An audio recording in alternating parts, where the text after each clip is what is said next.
প্রবাসীদের আস্থা এবং ভালোবাসার জায়গার নাম হতে পারে বাংলাদেশ হাইকমিশন, কিন্তু পাসপোর্ট ইস্যু যেন সেই আস্থার জায়গায় গিরেলে দিয়েছে।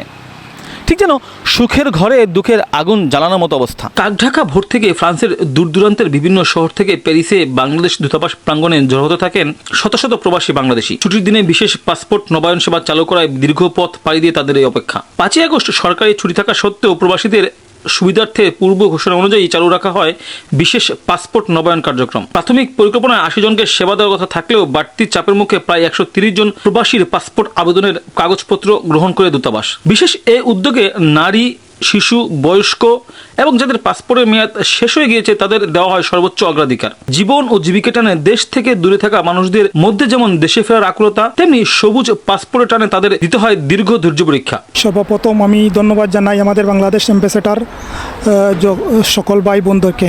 কারণ হচ্ছে আমরা যেভাবে চেয়েছিলাম যে বাংলাদেশ এমবেসিতে পাসপোর্ট সেবা নেওয়ার জন্য, সেভাবেই আজকে সেবা পেয়েছি। অনেকেই কমেন্ট করতো যে 1 মাসে 2 মাসে 3 মাসেও পাসপোর্ট রিনিউয়াল বা এম্বাসির কার্যক্রম সুবিধা পাইতো না। আজকে যদিও প্রথমত একটু বিশৃঙ্খলা হয়েছিল, তারা এসে ওইটা সুন্দর করে সৃজনশীলভাবে ভিতরে নিয়ে করা হয়েছে।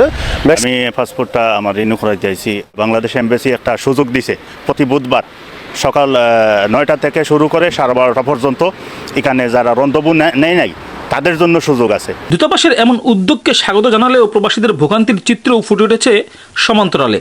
আমি যখন গেলাম উনি আমাকে বলতেছে আমার পাসপোর্ট আজকে আমি ফিঙ্গার দিলাম, তো ফিঙ্গার দেওয়ার পরে উনি বলতেছে আপনি এনআইডি ঠিক নেই, এনআইডি ঠিক করে নিয়ে আসেন। তো এখন আবার উনি বলতেছে আপনি দেশে গিয়ে এনআইডি ঠিক করে নিয়ে আসেন। তো তারা লোক নিবে 80 জনের কথা বলা ছিল নোটিশে, এবং নোটিশে এটাও মেনশন করে দিছে যাদের পাসপোর্টের মেয়াদ নাই, মেয়াদটা শেষ হয়ে গেছে, তারা শুধুমাত্র আসতে পারবে।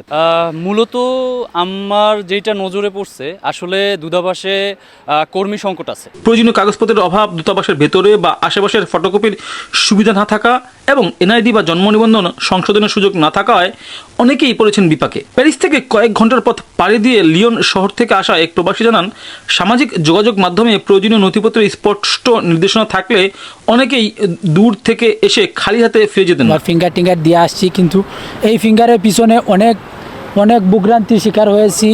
প্রায় মানে ফ্রান্সের মতো জায়গাতে অ্যাপার্টমেন্ট পাওয়া আর ফ্রান্সের সিজুর পাওয়া সেম কথা।